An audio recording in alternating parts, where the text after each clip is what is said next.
Hello everyone, my name is Ashnova. आज मैं एक ऐसे केस के बारे में बात करने जा रहा हूँ जिसकी जब रिसर्च मैं खुद करने बैठा था तो मेरा सिर्फ एक ही रिएक्शन था। How is it possible. ये केस एक लड़के की मिसिंग रिपोर्ट से शुरू होता है जो 8 साल तक गायब था और ऑल ऑफ अ सडन एक रात वो चर्च के आगे जख्मी हालत में मिलता है। वो 8 साल कहाँ था, उसके साथ क्या हुआ और वो जख्मी हालत में क्यों था, आइए जानते हैं इस केस में।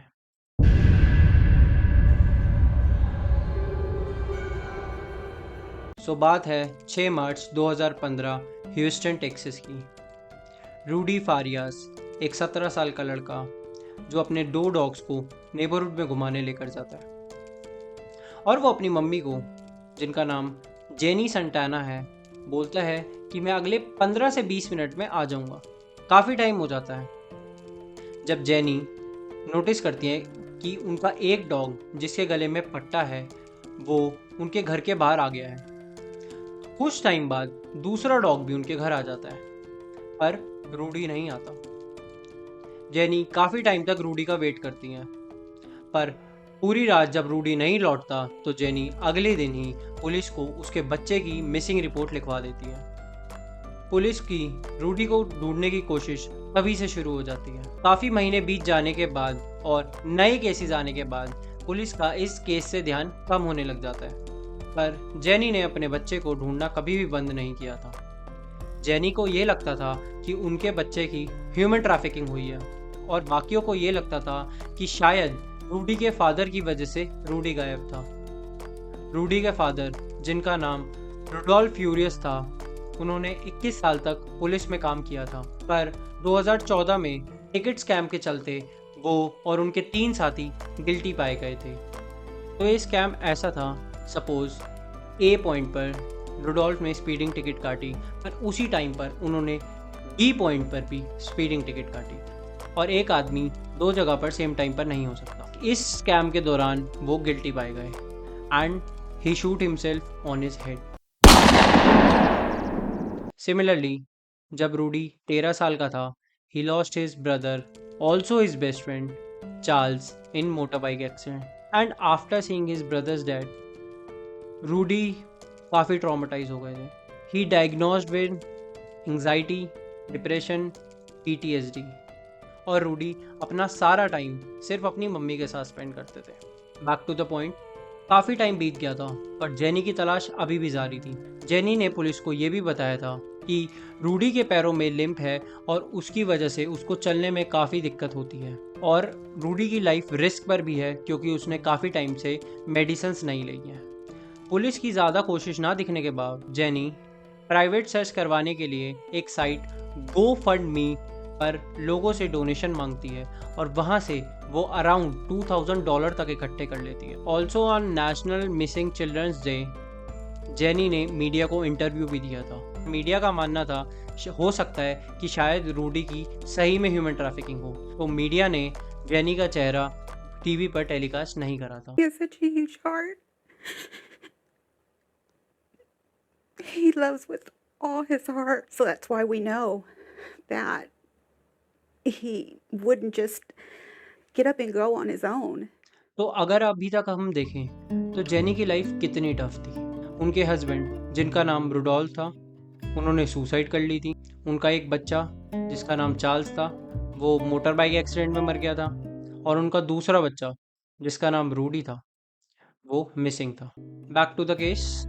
ऐसे करते करते जेनी के 8 साल बीत जाते हैं। 8 साल बाद जून 29 2023 रात के 10 बजे पुलिस को एक फ़ोन आता है और उनको इन्फो मिलती है कि एक लड़का अराउंड 20 से 25 साल का इमैक्यूरेट हार्ट चर्च के सामने जख्मी हालत में पड़ा है। एंड जब पुलिस वहां पहुंचती है दे इन्वेस्टिगेट एंड फाउंड कि वो रूडी है।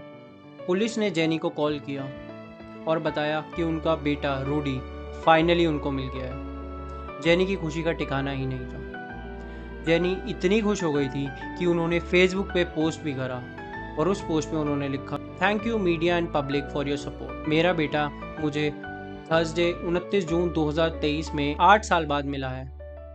मेरे पास अभी कोई इन्फॉर्मेशन नहीं है कि वो कहाँ था और उसके साथ क्या हुआ है। अभी रूडी नॉर्मल हालत में है और उसको केयर मिल रही है एंड वी नीड प्राइवेसी।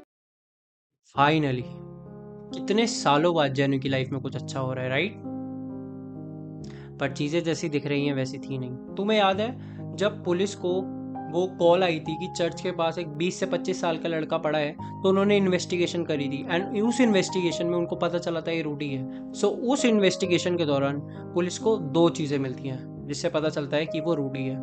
पहली, रूडी के गले में एक नेकलेस था जो उसके ब्रदर चार्ल्स ने दिया था, वही चार्ल्स जिसकी डेथ एक्सीडेंट में हो गई थी। और दूसरी चीज़, रूडी की जेब में एक क्रेडिट कार्ड था। रूडी की मिलने की खुशी इतनी थी कि उस क्रेडिट कार्ड पे किसी ने ध्यान ही नहीं दिया, but police thought of checking it.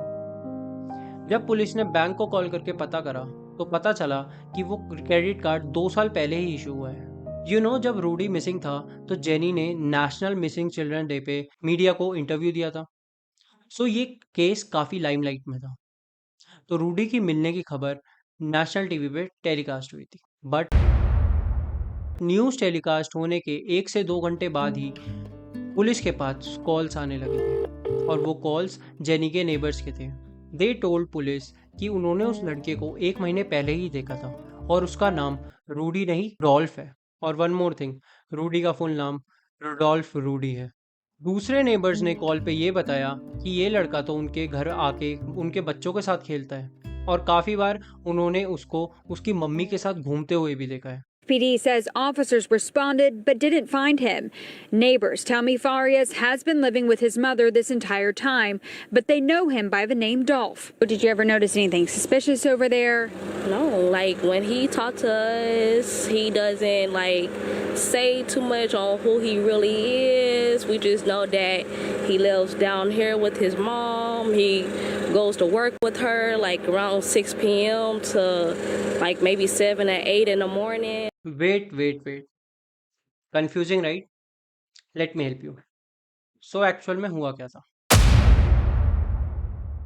Houston police department और प्राइवेट इन्वेस्टिगेटर्स जो इस केस में काफ़ी टाइम से रिसर्च कर रहे थे, उन्होंने बताया रूडी अपने घर में रहते रहते परेशान हो गया था एंड वो अपनी मॉम से दूर जाना चाहता था। उसने बैक पैक करके घर से भागने का प्लान बनाया, बट वो विद इन 24 आवर्स घर वापस आ गया था।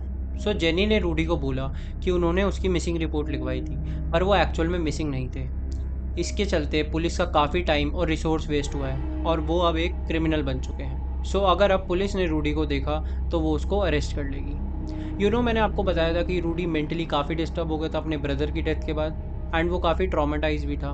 इन सब के चलते उसका दिमाग उसके उम्र के बच्चों से कम था। फॉर एग्ज़ाम्पल, जैसे रूडी 17 साल का था, उसके दिमाग 10 साल के बच्चे जितना था और जेनी को ये बात पता थी। तो रूडी अपनी मॉम की बातों में आ जाता है और वो ये सारी बातें मान जाता है। जेनी ने रूडी को बोला कि वो उसको पुलिस से बचा सकती हैं, बट उसके लिए रूडी को वो सब करना पड़ेगा जो उसको जेनी बताएगी। जेनी ने बोला कि तुम्हें मेरी हेल्प करनी पड़ेगी ये प्रूव करने में कि तुम एक्चुअल में मिसिंग हो। तुम फुल टाइम घर पे ही रहोगे, जब भी घर में कोई गेस्ट आएगा तो तुम अपने कमरे में चले जाओगे और बिल्कुल शांति से बैठो। और वो बेचारा रूडी मॉम की बातों में आके ये सारी बातें मान जाता है।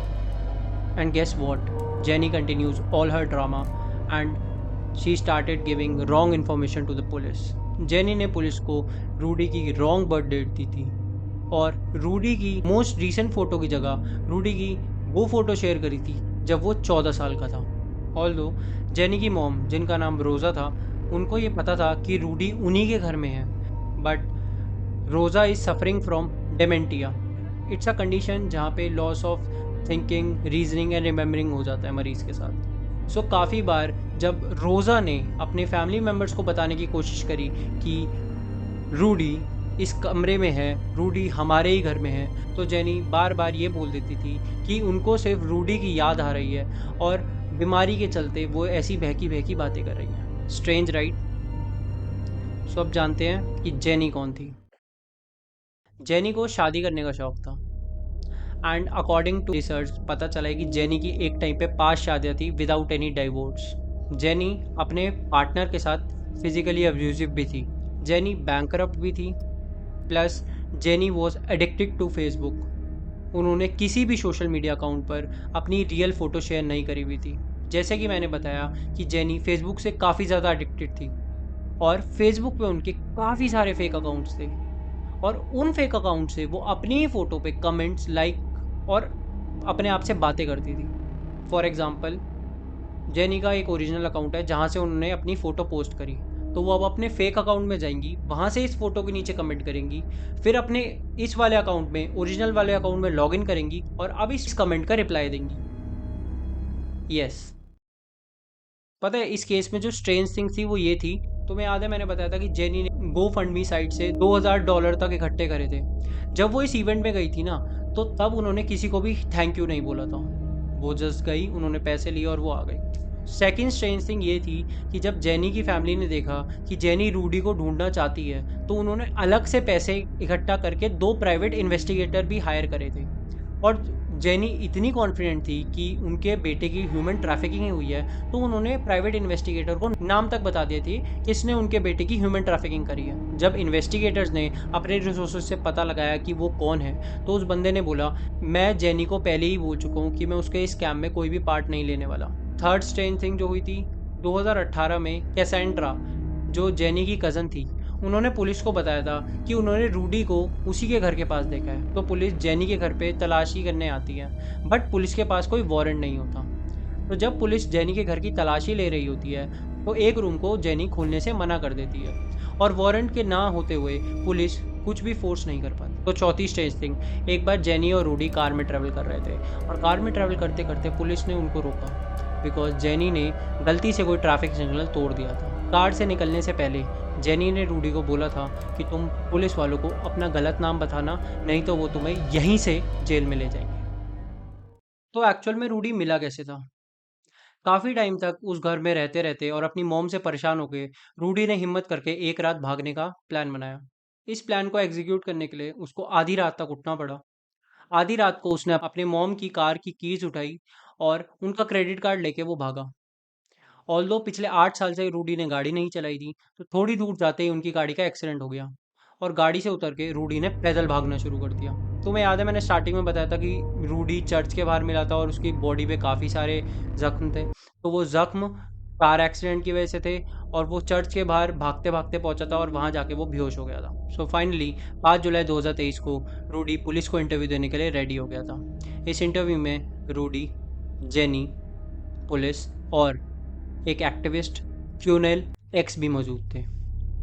जब क्यूनेल एक्स पूरा इंटरव्यू सुन के बाहर आए, तो मीडिया ने उनसे काफ़ी क्वेश्चंस करे। क्यूनेल एक्स ने उनको ये बताया कि जब रूडी से क्वेश्चंस पूछे जा रहे थे, तो जेनी के होते हुए रूडी बोल नहीं पा रहा था। काफ़ी बार उन्हें बोलने की कोशिश भी करी, तो उसको जेनी चुप करा देती थी। तो पुलिस ने जेनी को दूसरे रूम में भेज दिया और जब जेनी दूसरे रूम में गई, रूडी ने उनको जो जो बातें बताई, वो सुन के उनकी आंखों में आंसू थे और उन्होंने ये भी बोला, मैंने बहुत मुश्किल से अपने आंसू कंट्रोल करे हैं, क्योंकि अगर मैं रो देता तो वो बच्चा वीक हो जाता।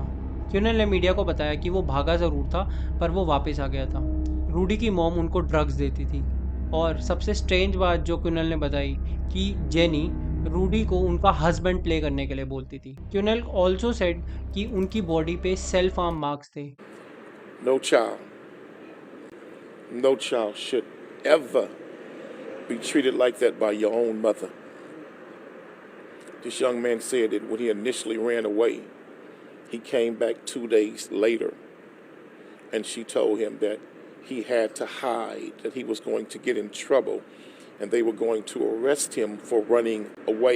Finally on 11th, Rudy media के सामने इंटरव्यू देने के लिए रेडी हुआ और उसने जो वहाँ पे बताया, वो सुन के सबके होश उड़ गए। उसने बताया कि वो घर से भागा ज़रूर था, पर वो थोड़े ही टाइम के बाद वापस आ गया था। उसकी मॉम ने उसको फिजिकली बांध के नहीं रखा हुआ था, बट मेंटली बांध के रखा हुआ था। उसका इतना ब्रेन वॉश किया गया था कि उसको लगता था अगर वो घर के बाहर गया तो उसको सीरियसली पुलिस उठा के ले जाएगी। उसने ये भी बोला कि उसकी लाइफ में और कोई बड़ा नहीं था। उसके भाई की डेथ हो गई थी, उसके पापा की डेथ हो गई थी, सो उसके सिर्फ एक ही पेरेंट था जो उसकी मॉम थी और वो उनकी सारी बातें मानता था। रूडी ने मीडिया को ये भी बताया कि 8 साल उन्होंने क्या करा। रूडी ने 8 साल तक सारे रिलीजन और कल्चर के बारे में पढ़ाई करी, क्योंकि वो ये नहीं चाहता जैसे लोग उसे जज करते हैं उसकी मेंटल हेल्थ और डिप्रेशन को लेके, ऐसे ही लोग सबको जज करें। वो जेन्युइनली चाहता था कि इस वर्ल्ड में पॉजिटिविटी क्रिएट हो। रूडी ने ये भी बोला कि उसको जेनी का हस्बैंड की तरह प्ले करना पड़ता था, बट उसने कहीं भी इंटरकोर्स की बात नहीं करी। और जो सबसे दिल भारी करने वाली चीज़ थी वो पता क्या थी? वो ये थी कि रूडी ने ये बोला था कि I am a people pleaser. मेरे को लोगों को खुश करने में बहुत अच्छा लगता है, मुझे लोगों की बात मानने में बहुत अच्छा लगता है, बट मेरे पास कोई था ही नहीं 8 सालों तक, तो इसीलिए वो सिर्फ अपनी मॉम की बात मानता था और उनको खुश करने में लगा रहता था। रूडी ने इंटरव्यू में ये भी कहा कि उसको अपनी मॉम से कोई भी इंटरेक्शन नहीं रखना है। रूडी ने मीडिया को ये भी कहा कि वो बस अपनी लाइफ नॉर्मली जीना चाहता है, वो एक नॉर्मल जॉब करना चाहता है, वो कमाना चाहता है, वो एक घर खरीदना चाहता है, वो एक गाड़ी खरीदना चाहता है, जस्ट वो अपनी लाइफ नॉर्मली जीना चाहता है। और जो लास्ट मैसेज था रूडी का इंटरव्यू में वो ये था कि spread positivity. So, the world thought you were missing for 8 years. Where were you? Where have you been? Just at home, just stuck at home. You know, if somebody would come over, my mom would just tell me stay in the room. You know, keep the door locked, don't let them in, don't make any sounds. Do anything. Do you want to talk to her? No, not really. I don't want any contact with her at all. I just want to live my life away from her. She can do whatever she wants. I don't care. I just want to live my life. I want to have a family, a job, a car, just a house. I just want to live my life and be happy. I just want to be happy. तो आप सब भी वही सोच रहे होंगे जो मैं सोच रहा था जब मैं एक केस स्टडी को रिव्यू कर रहा था कि जेनी को एग्जैक्टली क्या पनिशमेंट मिली। तो आंसर है जेनी को कोई भी पनिशमेंट नहीं मिली। पुलिस ने जेनी को ये बोल के छोड़ दिया कि रूडी एक अडल्ट है, क्योंकि जब ये इंसिडेंट रूडी के साथ हुआ है तो अब रूडी की एज 18 थी। रूडी अभी अपनी फैमिली फ्रेंड के साथ रह रहा है और जेनी अपने ही घर में रह रही है। मतलब आई मीन टू से कि एक माँ अपने बेटे के साथ ऐसा कैसे कर सकती है? मतलब एक लड़का जो अपने ही घर में 8 साल तक कैद था और पूरी दुनिया उसे बाहर खोज रही थी। How is it possible? And इतने बड़े क्राइम के बाद भी उसकी मॉम को कोई भी पनिशमेंट नहीं मिली। कैसे? आशा करता हूँ आपको मेरी वीडियो पसंद आई होगी और थैंक यू सो मच, आपने 10 से 15 मिनट अपनी लाइफ के मेरे को दिए। मेरे लायक कोई भी फीडबैक हो तो प्लीज़ कमेंट में नीचे टाइप कर देना। Thank you so much for watching this video. Till then take care, good bye.